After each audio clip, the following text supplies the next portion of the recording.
Thank you very much, Sadiketu. It's a pleasure co-leading with you as well. And yeah, we have a lot of fun together when we talk about the Dharma, when we talk about the teachings and practices. So thank you very much.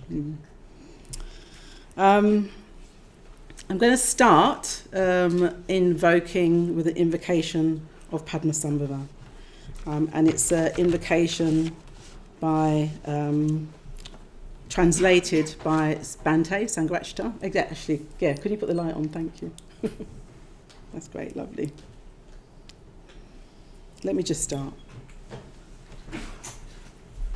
Hung, to the northwest of the land of Urgen, on the calyx of a lotus flower. O wondrous, the highest siddhi has been attained. Thus Padmasambhava declares, O thou who art encircled with an entourage of Dakinis, following thy example will I work. Thou must come here to give me thy blessing. Guru, Padma, Siddhi, Hum.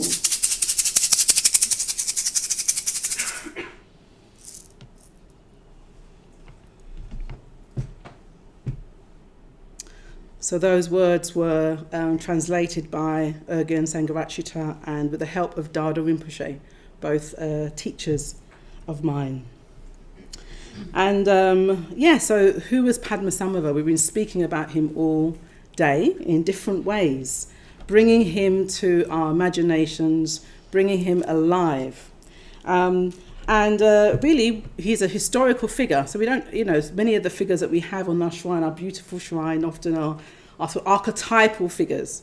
But Padmasambhava is a historical figure born in India and appearing around the 8th century.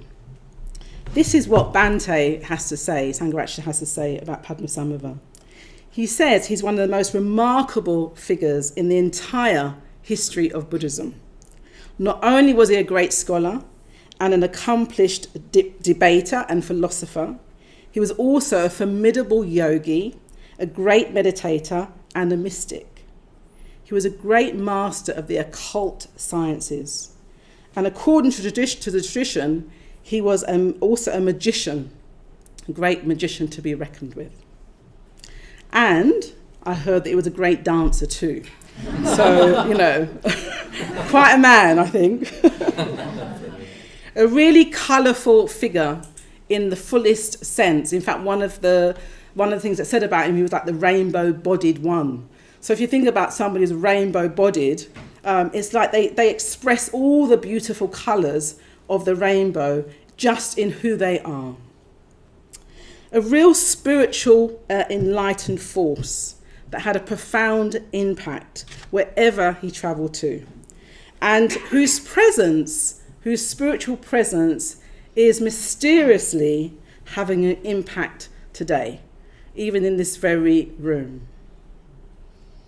So his most famous episode was his stay. He travelled in lots of different places, but he went to Tibet.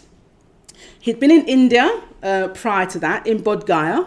Bodh Gaya is where the Buddha became enlightened, and I went to Bodh Gaya for the first time this year. A number of people from the centre and the order. We had an order convention there, and it's a remarkable place. It's a very poor place, actually, and it's very chaotic. But at the point that the centre where the Buddha actually was enlightened is vibrant. There's a spiritual energy there, is palpable, and you can't help but be transformed by it. So that's where the Buddha became enlightened, and Padmasambhava was there before he was asked to go to Tibet. So why was he asked to go to Tibet? Well, he was asked to go because they were wanting, Buddhism had been established there maybe for 100 years. I say established, it'd been present there for about 100 years, but they were having a difficulty really enabling it to really be established, to take root. And the story goes is that there were practitioners there, but there weren't any full-time, monastics. There weren't any great institutions. So it was sort of here and there. And of course, if you have something like that, it can easily die out, can't it? It's not actually going to be sustained. It's not actually going to have a deeply transformative influence on the whole society, on the whole culture. And so there's a king, King Trison Dekson, and he was a fan, if you like, even a devotee of Buddhism, and he decided that he was going to make the difference. He was going to invite, the greats really to help establish Buddhism there. And he invited a monk, an abbot it's called Shantarakshita. And Shantarakshita was the abbot of the great Nalanda monastery. So they had thousands and thousands and thousands of monastics there. It was a hugely successful place in India. And of course, you invite the best. So he invited this abbot, who then came, and he gave many lectures, Shantarakshita. He gave many lectures on metaphysics, on ethics, on the philosophy. And apparently the king and everyone was very impressed, thought it was great. But you see, already there was a learning here, because it had been really successful in India. Of course, Buddhism had been in India for many centuries before that, so it had really taken root. And so what Shantarakshita was doing was working. He was just developing it even more. But what happens when you go to a brand new place? What happens when you go to a different culture? What happens when you meet a different kind of land, different kind of energies, different kind of temperaments? Can you just take what worked there and plant it exactly the same somewhere else? Well, the answer is no. Good.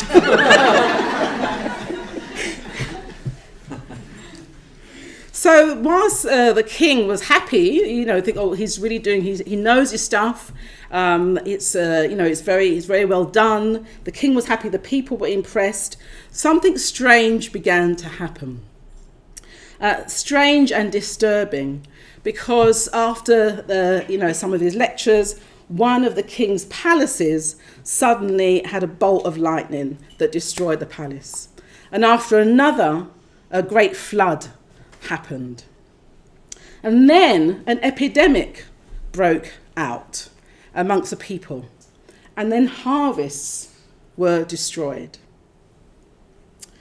So they all looked to Shantarakshita because he was the new presence. He was the one that was coming to help Buddhism land in Tibet. And there are people that were opposed to Buddhism there, because not everybody was in agreement with the king that Buddhism should come there. They said, look, since he's been here, doing all his lectures, look what's happened to us. The gods are not happy. The gods are not happy with the Dharma, with him and the Dharma. Of course, in our day, we might just say it was a coincidence, yeah? Like just a sort of that's superstitious, right? Of course, it's just happening. But when the other thing that happened was that they were trying to build a monastery.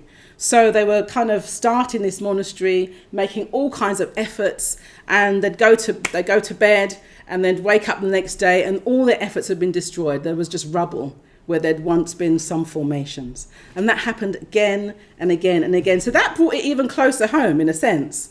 The actual thing, the actual project he's taken on is being undone. And this time it was the followers of the indigenous shamanic religion who said, look, this isn't working. Yeah? The demons are unhappy. The demons do not want Dharma here in this way. So Shantarakshita, he was a bodhisattva, so he was already very advanced, in his path, and he understood. He said, well, yeah, he could see what was happening. He could see that it wasn't quite working. Something was missing, and he also knew that he didn't have what it took to make that difference. It needed a completely different approach. And that's when he said to King Trison Dekson, we need Padmasambhava, invite him. So that's how Padmasambhava came to be invited to Tibet. And it's very interesting because you think, okay, he's in Bodh Gaya, he's doing whatever he's doing there, he's been invited, it's urgent, it's an urgent situation. But he didn't go straight there. It's very interesting. He basically went around all the different lands, sort of almost like circling Tibet, and he just began to work en route to there. And he was working, and he was living in some of the cremation grounds. He was meeting all kinds of forces, all kinds of beings on his way. All kinds of beings and forces that were destructive. All kinds of beings and forces that were unruly. All kinds of beings and forces that were untamed. He was meeting them on his way. And here's a description of some, just in case you're trying to... He was meeting Maras and demons and Dakinis. And Dakinis we know Dakinis, there's some images there on the flags up there. And Dakinis, we talk about them as sky dancers, and they're kind of the creative, inspirational force that we need to live really, to really bring all of ourselves on the path. But actually, when they're not harnessed, they're unruly, they're untamed, and they actually can be destructive. So here is an example. This is Bhante again. So he said there were countless Dakinis. Some of them have eyes that dart out sun rays. Others give rise to thunderclaps and ride water buffaloes. Others hold sabres and have eyes which inflict harm. Others wear death's heads, one above the other, and ride tigers. Others wear corpses and ride lions. Others eat entrails and ride garudas. Others have flaming lances and ride jackals. Others, 5-faced, are steeped in a lake of blood. Goes on. Others in the numberless bands carry many generations of living beings. Others carry in their hands their own heads, which they have severed. Others carry in their hands their own hearts, which they've torn out. There are others who have made gaping wounds in their own bodies and who empty out and devour their own intestines and entrails. Their own intestines and entrails. There are others who hide and yet reveal their male or female sexual organs, riding horses, bulls, elephants, etc. So, absolutely not for the faint-hearted, and not something you see every day. And this is the point, he was engaging in the things that we don't see. He was engaging in the things that we shut out of our experience. We can't even have the imagination that they are there. It's engaging in what we find fearful, what we're fearful of, and what we would feel overwhelmed by. And what we don't want to associate with either, what we think, that's not us. So he finally arrived in Tibet, and he didn't give any lectures, he didn't teach any meditation classes, he didn't talk about ethics. He went straight to meet the demons and the gods, and got to work. So the gods and demons were not faced with the abbot. The abbot wasn't even. We don't hear about the abbot even being aware of them. Yeah, he's there wanting to work with the humans on the human level, on the level of awareness, on the level of the conscious mind. But Guru Padmasambhava, he goes in search of the gods and demons. He doesn't wait for them to appear. He goes in search of them. Because actually, these forces, these gods and demons, they often lurk beneath the surface. They certainly lurk beneath our surface of our own awareness. They hide in the shadows. The demons, they were coming out at night, weren't they, to dismantle the monastery. So that's already a symbolic indication that they come out of our unconscious when we're not aware, when we're kind of asleep. Then they'll emerge. And some only come out when they're threatened, when there's something that challenges them, when suddenly you become aware. So I imagine in his various escapades, some of these demons were coming out to see who this figure was that was actually able and ready to meet them. So who did they see? Well, this is a description. I mean, we've got this wonderful Rupa on the shrine and the head. So there's many images of Padmasambhava, but this is Bante's description of him. He's a tall, well-built Indian in the prime of his life, with the faintly mongoloid features, characteristics of the people of East Bengal. He has a drooping moustache and a little beard, and a hint of ferocity in his expression. He is dressed in princely robes and wears a lotus cap with a vulture's feather on the top. Sometimes he carries a skull cup filled with blood, sometimes a dagger, and sometimes a dorje, the diamond thunderbolt, the vajra. In the crook of his arm is a staff surmounted by 3 skulls, the Katvanga. We've got one on the shrine today. The images convey an impression of a remarkable figure, a supremely lively, virile, active and powerful person. You can't mistake Padmasambhava for anyone else. So the demons were suddenly, and the gods were suddenly like, well, who is he? He must have just been quite different. They didn't know, I imagine, how to engage with this figure because he was so multifaceted.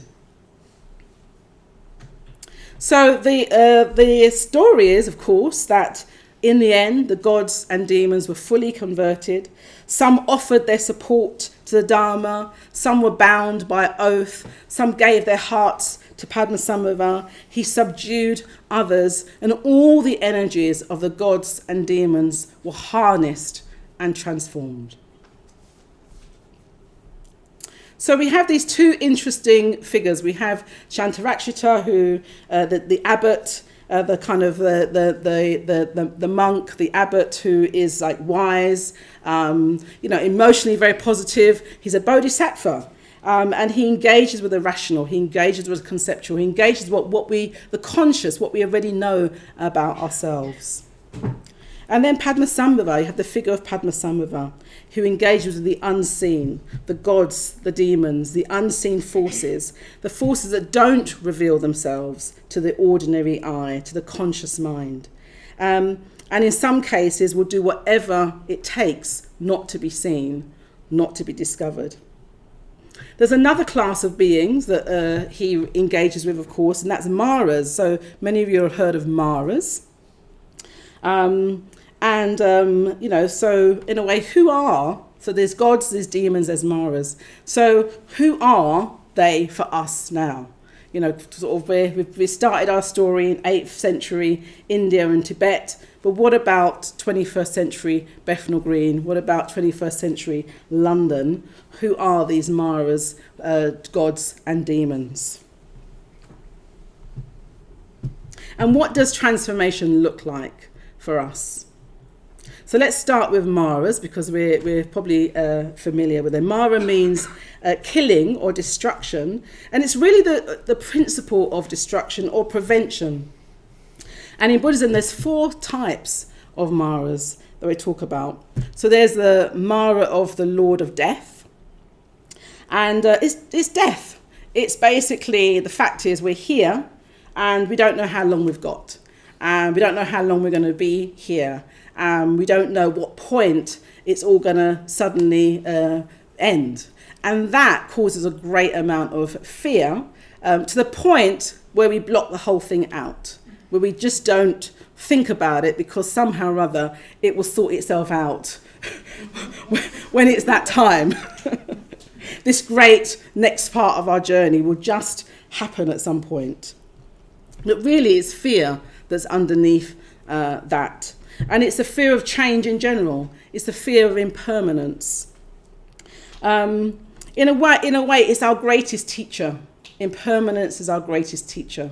Change is our greatest teacher because it shows that we're not in control. We're not fully in control of our experience. We can think we are. We can plan all these things out, but then, it could be anything. It could be the weather. We could plan to go, out for the day in the countryside, and it's pouring of rain. We're not in control, and we're certainly not in control of, how our life necessarily is going to sort of end and how it's going to, move through. So in a way, this is the Mara that got me on the path. It's actually been a helpful Mara for me, because even though I'm still learning around impermanence, I'm still learning around death, the fact is without this, I would have probably just carried on sort of, having my things my plans and my 5-year plan and my 10-year plan, and hoping at one stage it'll just all work itself out. But suddenly I was faced with Mara of death. I was faced with the fact of, I don't know actually how long I've got. I was in a plane, incident, and suddenly it was like, God, this could be it. And I was confronted with it, and it sort of forced me to ask some deeper questions about who I was and what life was really about. And I came out of that experience with some very important questions. How do I live so that, when death comes, I can die without regret? And how do I love? Those were the two questions that came out of that. So it's been and continues to be a very powerful Mara for me to engage with again and again. And then we have the Mara of the aggregates. So what are the aggregates? Well, this is our form, our very physical form. It's also our senses, our perceptions, our mental states even. So, we might think, I'll have to come to terms with the fact that I'm not going to be here forever in this form. But we're very attached to our form. We think this is us. Yeah, I'm this shape. I think these kind of thoughts. I look at the world in this kind of way. That is who I am. So we can't imagine that that's not the case. It's very hard for us to think outside of the form that we're attached to. But are we our form? Are we our senses, our hearing? Are we our fluctuating mental states? Are we the physical form that we're in? This is a really important question just to mull over every now and again. Is this it? Am I identified with this form, or is there something more than this? So this is a Mara that comes for us. And again, it's not one that we often, unless we're meditating, and coming up and this is coming up in our meditation and studying the teachings, it's not one that we'll ordinarily necessarily think about, unless there's, again, a major challenge. So ill health often brings this Mara into consciousness, because am I this illness that I have right now? Is there more to me than this? Yeah. The more we see that we're more than our form, our senses, the more we engage with that Mara and learn to overcome it as a fear and as a central sort of delusion. And then I think this next Mara is one that I think we're probably more familiar with, and it's the Mara of destructive emotions. So, and this is just habitual patterns that we can get in our everyday experience. So we can be sort of quite happy going about our business, and somebody says something to us we don't like, and suddenly, the Mara of, low self-esteem comes up, yeah? Or the Mara of disappointment comes up. So we're familiar with these kind of emotional states and our habits a bit more. Sometimes this is what gets us on the path as well, because we think, I'm getting a lot of anxiety. How do I work with my anxiety? We know we don't want that, so we start meditating. I think these Maras, they're often very specific. We can begin through practice to really identify them, learn more about them, because they'll trip us up again and again, and they'll constrict our experience again and again. And so this is how you work with and transform this Mara, by getting to know these very specific sort of, it might be a view, it might be an idea about ourselves or others or the world that keeps clouding our experience. So just getting to know these Maras and realize, it's not, they just come in.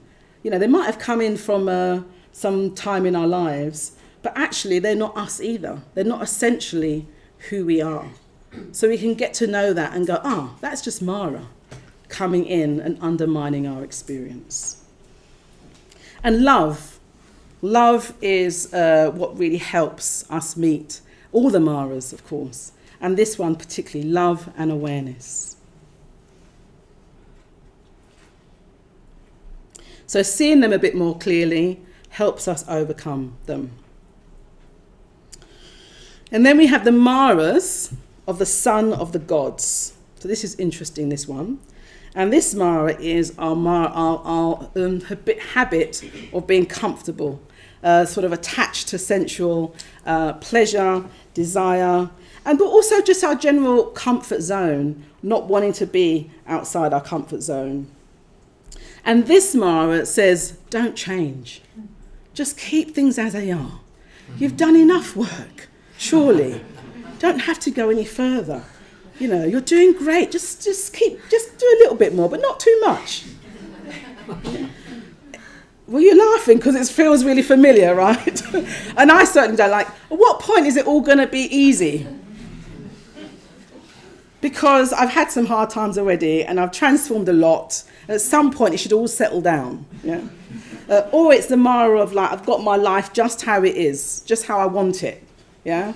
Nice this, good that. It's all working well. Let's keep it as it is. So how do we work with this Mara? And this Mara, and it's in a way, I really sort of understand this Mara because it's familiar. And at the same time, I've had to learn that this Mara is actually stopping me from actually, becoming who I truly am. Because it's wanting me to identify with the past, in a sense, the present and the past. Well, this is how I've been. So as long as I keep, within these confines, I know my experience. Whereas this Mara says, just keep within that. Whereas actually, if we were really wanting to discover who we truly are, we wouldn't be listening to that Mara. We'd be saying, actually, yes, I've done well. Great, I have done well. And I am pleased with my progress. Thank you. But there's more. There's more. There's actually a thing called enlightenment. What's that? What would it be like to move towards that? Even if we can't relate to enlightenment, there's a thing called insight, where I see things as they truly are. What would it mean to move towards that? And there's a thing called the great love, where I see no real separation between me and others, where I truly care about another as if it was myself. What would it be to move towards that? The Mara of the Son of Gods go, don't, that's too much. don't think about all of that. Yeah? But with this Mara, all we have to do is recognise it's there, recognise it's holding us back, and just keep going. Recognise and keep going. Keep your eyes on the prize, as it were. And remember that all things change. And change can be a positive. The fact of that is it can be a positive for us. Because you want to change. You want to go with the forces of positive change. So these are the Maras. And we have a great example of how working with these Maras with the Buddha himself, because we have the story of the Buddha right when he was about to become enlightened, sitting under a tree. So he really had done a lot of the work. There was hardly much for him to do. He was about to break through and completely overcome the sort of cycles of rebirth and death. So he was like on the pinnacle, and Mara was still there. And Mara came in these different forms. Mara came with the forces of destructive habit. He came with the armies of violence and anger and fear. And of course, the Buddha, we know as the weapons came towards the Buddha, they just fell into flowers around him. And then Mara came with seduction, with the kind of, hey, just have a break, relax, yeah. And that came in the form of the Mara's sensuous daughters. And then Mara comes whispering and saying, who are you, by the way? What makes you think you're going to be the one to become enlightened? So that is a Mara of doubt, and it came in that form. And what the Buddha did there was just touch the earth and said, the earth is my witness. So he called the earth. He didn't look to the skies. He called the earth because the earth had witnessed all his experience and could say he has practiced, he is ready, he has done the work, and he's ready to break free. So these are the Maras.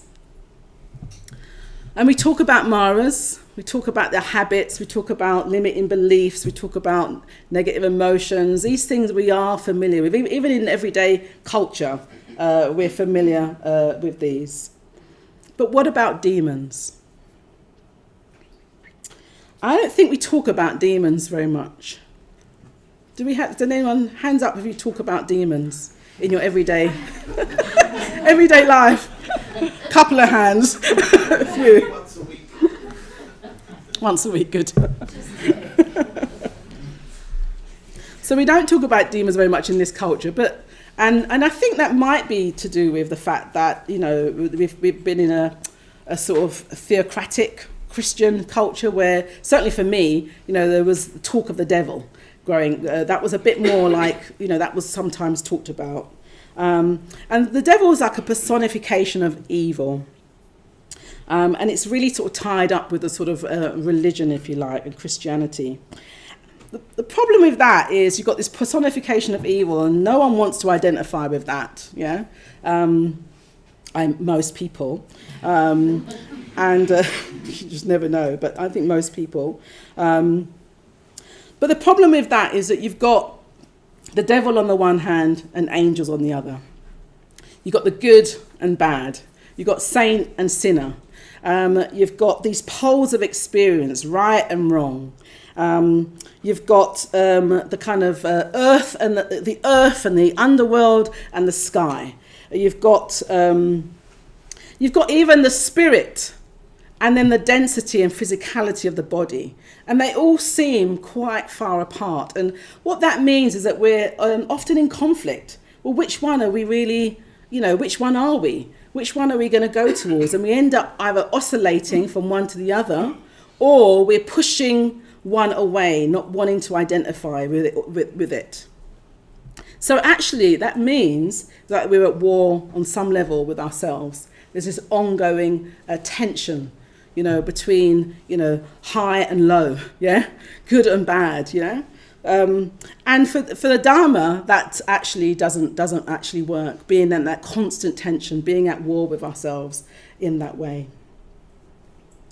And it's like, for me, I was thinking about this, thinking it's like the nightmare that you have where, you know, so you're being chased by something and you just keep running. Yeah, you just keep running, and it's actually a real effort because, you know, even if, you know, you wake up from the dream, you have a dream another time and you're running again.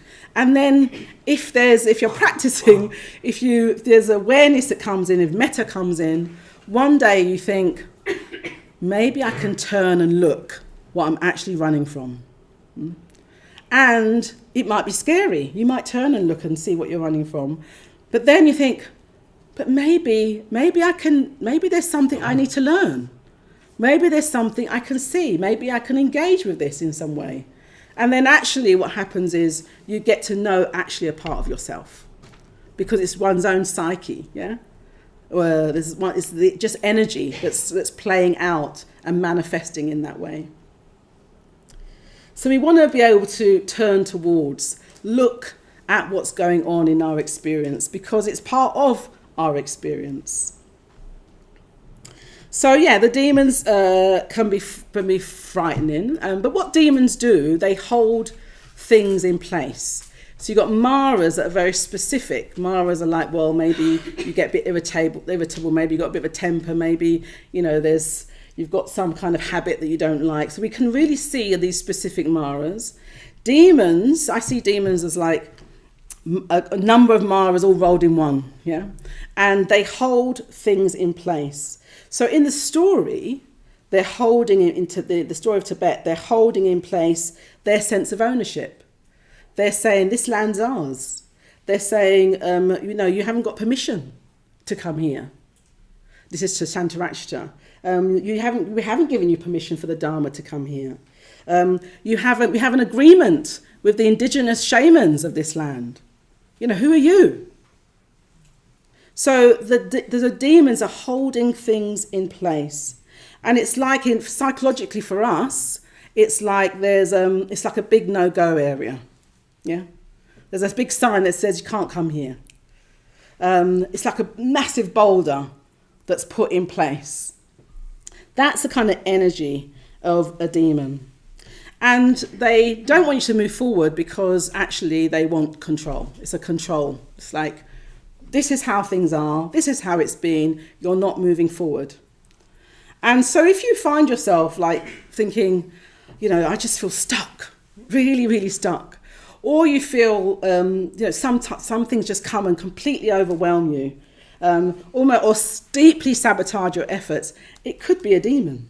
It could be that energy, that force that says you are not going to move beyond this kind of zone that we've given you, as it were. So what these demons keep things in place, and it controls us, keeps us in check, keeps us even from imagining more of ourselves, imagining more of who we are truly. Because of course in Buddhism we say that we're intrinsically pure. Our minds are illumined minds, bright, scintillating. We have these hearts that can be vastly open with metta. That's what the Dharma says that we really are as human beings, covered over though by all our conditioning, all our ideas and views. So the demons are like, yes, we don't want you to see any of that. We want you to stay as things are. So Bhante says, these demons, they are not just mythological figures in the story, but they're forces within the human mind itself at a very deep level, to be found not only within the individual mind, but where the individual mind ends and the collective mind, the collective consciousness, the collective unconsciousness begins. So this is really important, because it's if you're thinking, oh my God, how many demons have I got, lurking around? Oh, it doesn't sound very nice. The fact is, it's just what the mind does, and every single human being will have its own particular ones, but it's because it's like there within the human psyche. It's a collective experience, as it were. It's not actually personal necessarily to us, if that makes sense. It's just like there's light, sunlight, there's dark. It's just as impersonal as that in a way, although we'll have our own particular sort of versions of them. So we all have demons. That's the thing. It's part of being human, part of being human, and part of the world. So we have personal demons, as it were, but then there's these collective demons as well.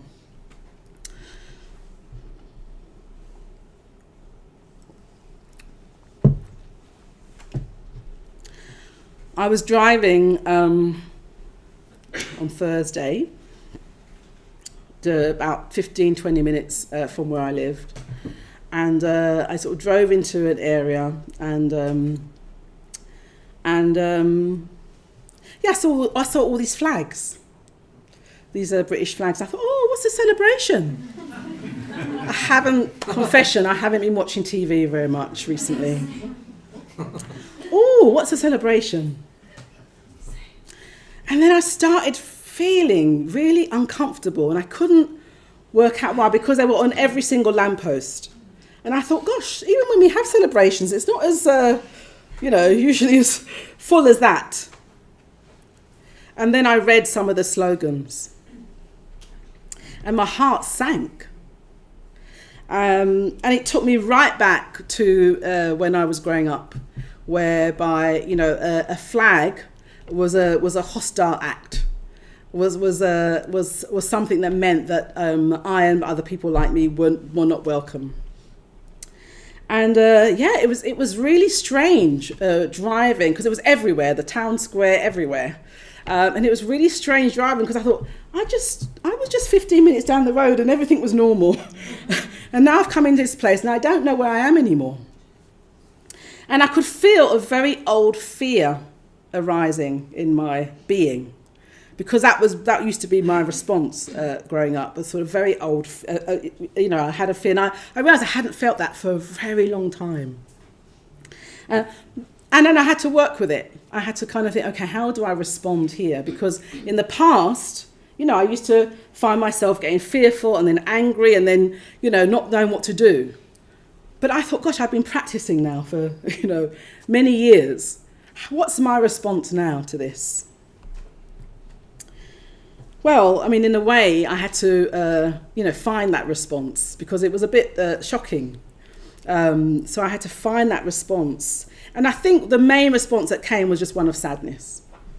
I was just, here it's the rhetoric of division. Here it's the rhetoric of separation. We're not able to just engage with each other as fellow sort of human beings here. And of course, it made me, actually, I rang a friend when I got back, and I was like, I can't wait to come back to the LBC because, actually, I drove back into my area and I drove to another part of London later that day, and it was all fine. And then I remembered, I thought, gosh, yeah, the LBC, the London Buddhist Centre, and the community around here, everyone's welcome, and we're here to develop friendships and connection with whoever is here, not based on status or caste, or race, or nationality, or culture.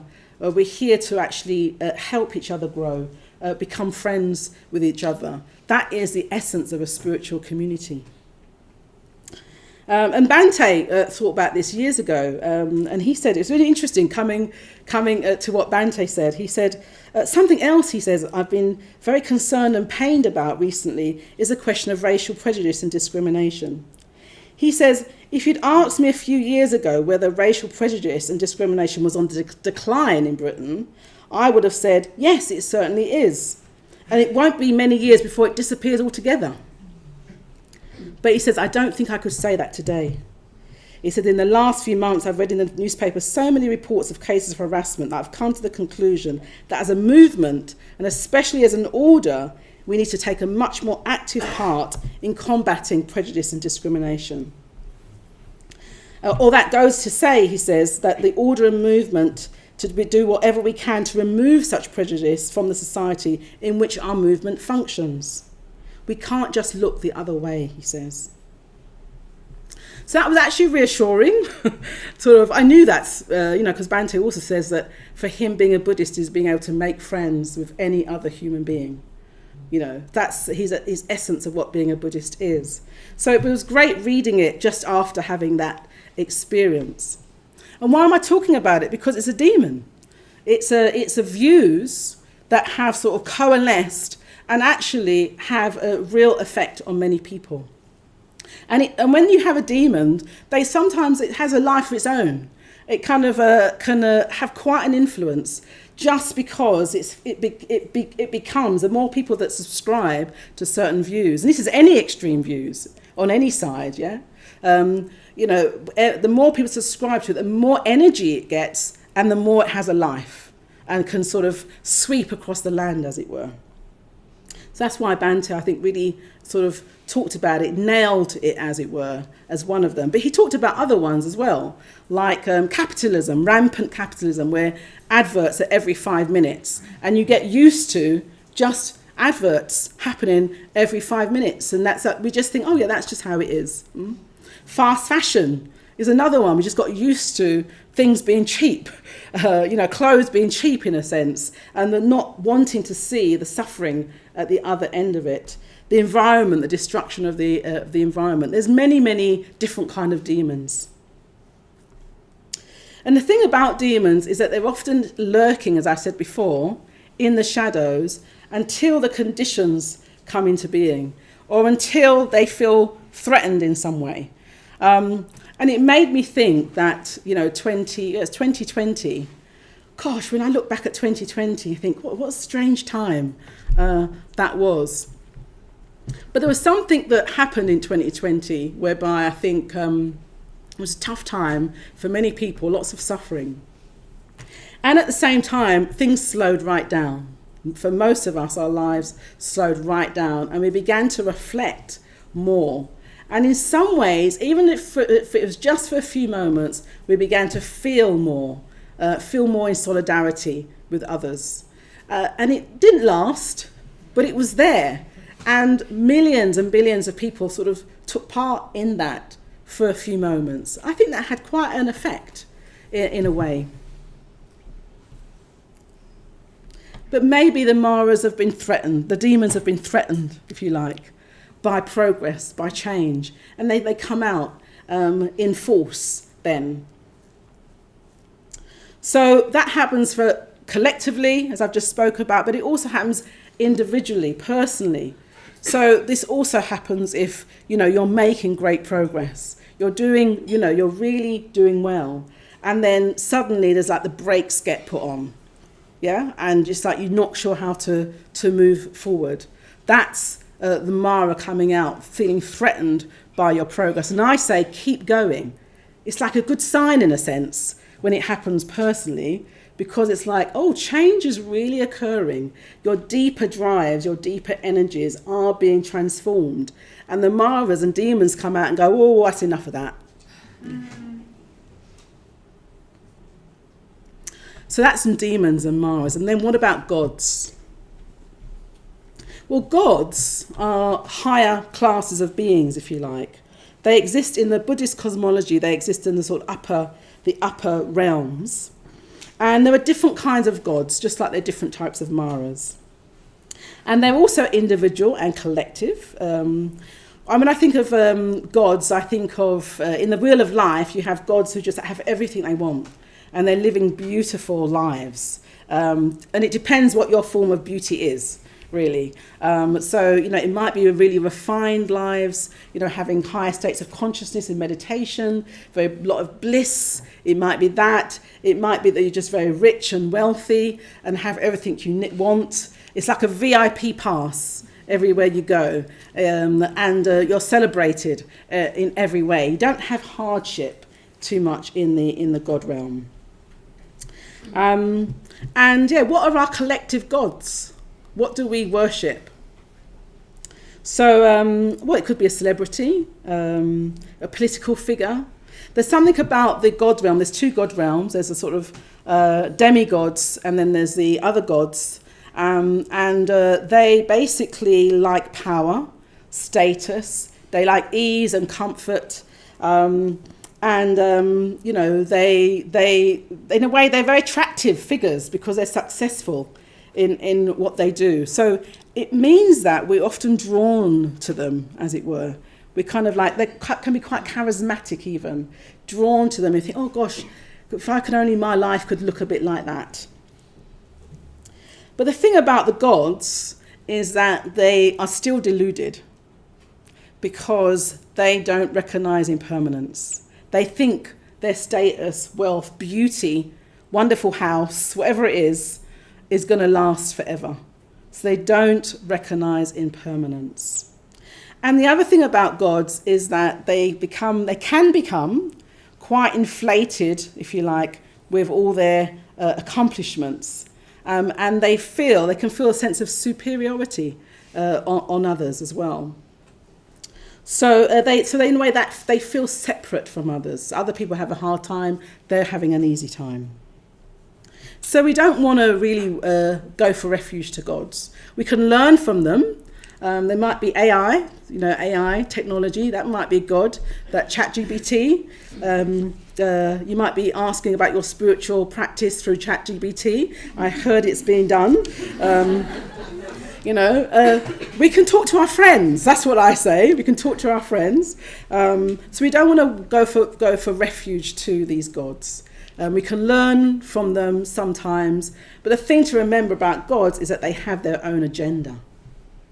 They want to be in control. They have their own agenda. It might not be in your best interests. It might not be helping you move towards freedom, awakening, because it's still about, on some level, control. and it's still deluded. So these are our gods. So what do we do? How do we work with these? So we have meditation that helps us with our ethics. It really helps us with the maras, our conscious mind, and we're coming into awareness of what our experience is below the surface with meditation, with ethics, with community.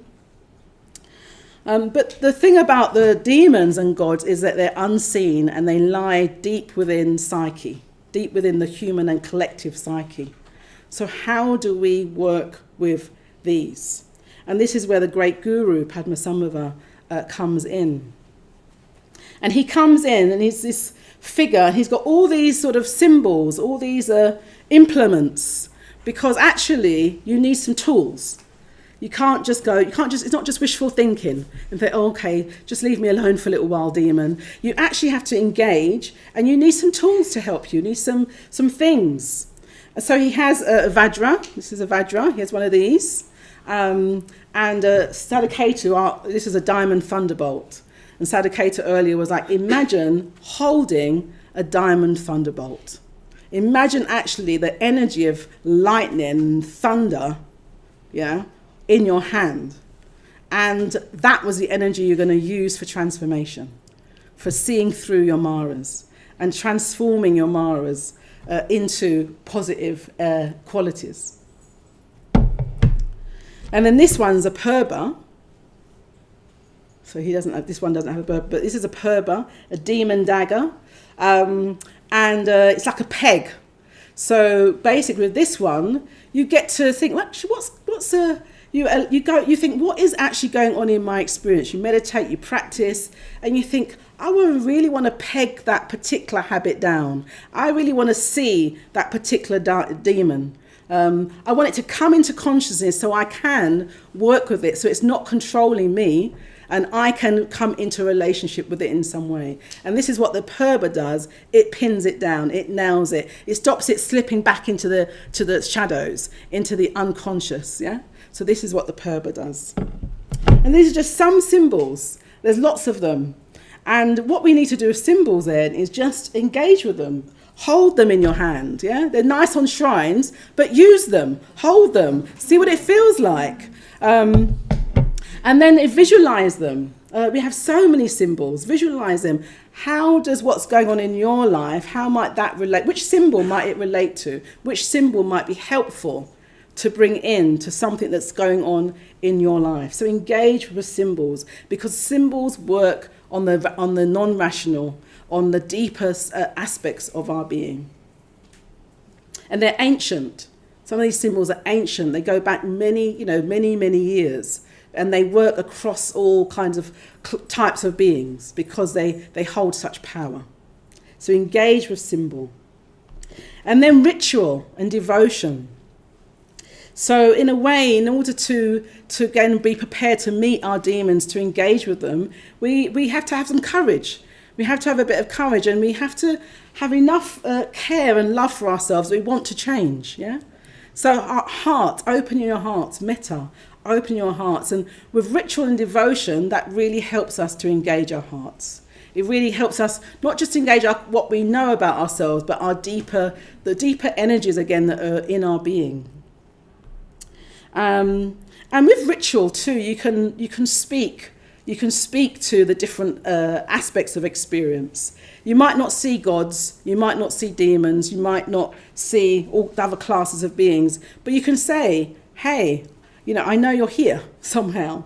The elements, the earth, you can really connect with all of that in ritual. And when you do, it's amazing. Something happens. Something becomes more alive. You feel more alive. There's more of you available when you engage in ritual and devotion. And you begin to have a relationship that's not just about, that's broader, that actually takes in more of experience. And you bring it all on the path.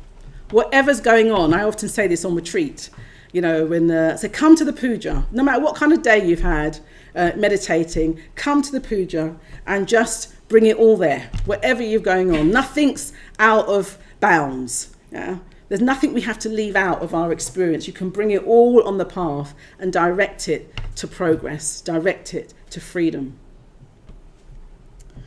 And then sound, mantra. We had a beautiful sound workshop today, a bath and mantra.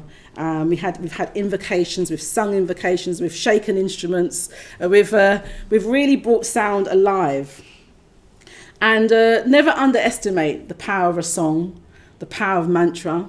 Mantra is the qualities of enlightenment in sound. And it has an effect on the body. It has an effect, on the unconscious aspects of our experience. One of my most, in terms of power of song was when I was with my mum in hospital. She'd been taken to hospital, and she had dementia, and she had one of the crises that she had, and we was in the hospital cubicle. We managed to get in the hospital cubicle, and she was kind of a bit distressed because we'd been waiting for hours, so she started sort of humming to herself a little bit, as she did. And then it was chaotic. Friday night, casualty, really chaotic, short of staff, all of that was going on.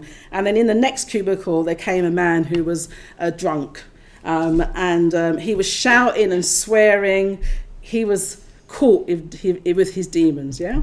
Shouting and swearing, and the staff, I could tell the staff were coming in and just going back out because he wasn't let anyone bother. He didn't want anyone to touch him, treat him, and it was a real, just his swearing was really distressing. And I could see my mum was getting more distressed, hearing his swearing. So she started humming more loudly. And then, at one point she was humming loudly, he was swearing, and then she started singing. And she started singing, like a bridge over troubled water. Like a bridge over troubled waters. And she, first of all, was okay. And then she got louder. And he got louder. And I was just like, oh, this doesn't work.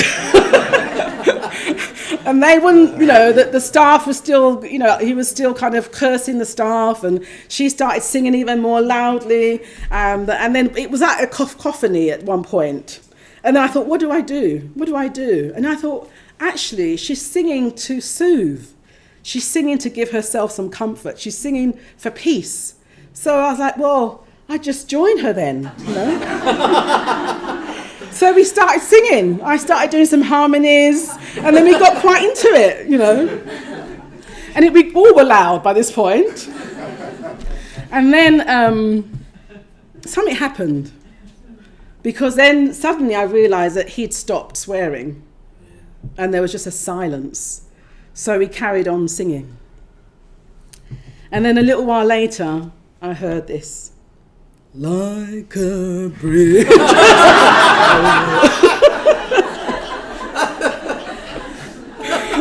So the three of us were singing together. The power of song, the power of love. My mum had this expression, said, soft words turn away wrath. And she didn't mean soft as in weak words. She meant words with heart, with love. Turn away anger, and that's what he did in that time. Bhante, he says, we have to penetrate to the depths, drop a depth charge, and blow up all the primordial forces that are holding us back. And we can do so in song and mantra and ritual and symbol.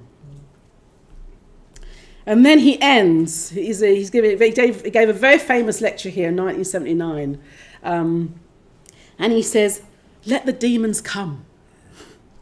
Which I'm like, okay, let's manage this a little bit. Let the demons come. He says, let all the gods and demons of the city of London and the West and the whole world come and be transformed. We're not discarding them. We're not turning away. And that was my learning as well when I was seeing the flags. I thought, remember compassion. Remember metta. And I remember when I learnt the metta bhavana practice, I discovered the metta bhavana practice. It was like, it was like the clouds had opened and the sun came through. And I thought, oh, it's really possible to love every single human being, regardless of views, regardless of backgrounds. And there's a whole practice that helps us do this. He says one shouldn't be afraid of the gods and demons or of the Dakinis. Even if they do ride upon buffaloes, let them come, but let them be transformed and let them contribute to the energy of the spiritual life, not to be alienated from the spiritual life. So there's a constant struggle between the two. It says to begin with, we have an idea of vision. We have a vision of the spiritual life and the light that we want to grow. But it says sooner or later, though, we have to contact all the deeper, more primordial energies within ourselves and incorporate them on the spiritual quest. Only then will our spiritual lives be rich and growing, not based upon tension and struggle. And we need to do the same thing with the world. It's not that the world is bad or evil or wrong.